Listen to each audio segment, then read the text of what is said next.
Hi friends, it's Amy. I hope you are doing well. I am enjoying a clear blue sky, which for those of us in North Carolina is not something we've seen a lot. And so we're outside, even though it's a bit nippy.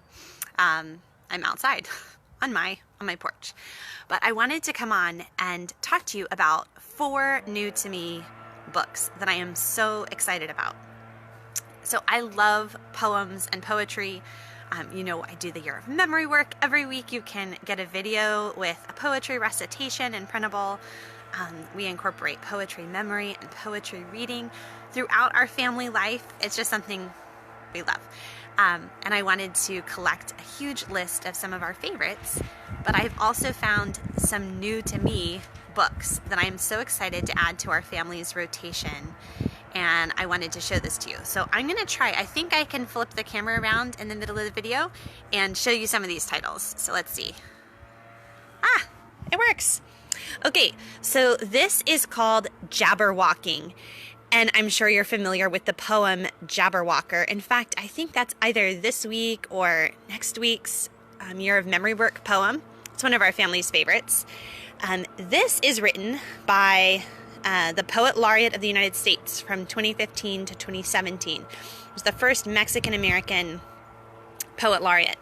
And if you love free writing, if you just love free writing or the thought of journaling, this whole book is basically like one gigantic poetic free write, inspiring you to participate and do it yourself.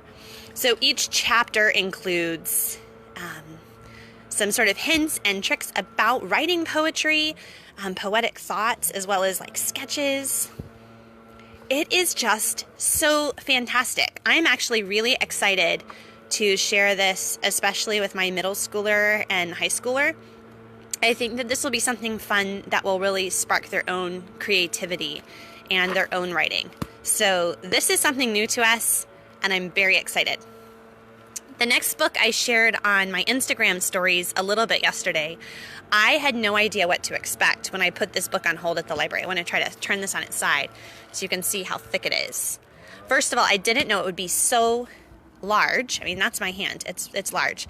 And the illustrations are gorgeous, beautiful. Look at this. There is a poem, a nature poem for every day of the year. In fact, there's even a little ribbon bookmark. I plan to buy this. This is one I want to own.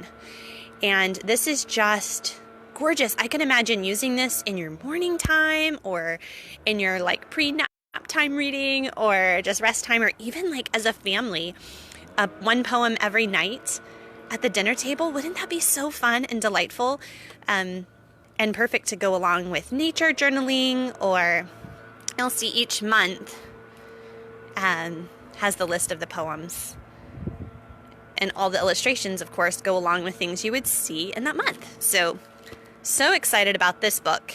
Highly recommend that one, and I'm going to be buying that myself. This next book, I actually I heard about it on the Bibliophiles podcast, Center for Lit, which if you're not listening to that, you should get on that, add that to your podcast queue. But I got 2 books. One is A Poke in the Eye about concrete poems, which I'll be talking about more another time. But this is A Kick in the Head, an everyday guide to poetic forms. And so each page spread talks about a particular poetic form. There's an example, an illustration, and also a definition. So you could imitate the forms and try to write your own. You could just read and enjoy and learn about the different kinds of poetic forms. Just a really fun book, and great illustrations too. Very colorful and fun. Another book kind of in the same vein, which I already own, is called R is for Rhyme. That's another good one. But this one is a little bit more on the fun side. The other one is, well, I shouldn't say that. They're both fun. Maybe this one is just extra fun to me right now because it's new to me, so I haven't read it before. The final book I wanted to show you this evening is What Are You Glad About? What Are You Mad About? You may notice the author, if you're familiar with the book Alexander and the Horrible, No Good, Very Bad Day, that is the same author. So these are poems, and poetry, of course, communicates emotion in a particular way. And so in this book, she actually writes different poems about her emotions. So happy emotions, sad emotions, hard emotions.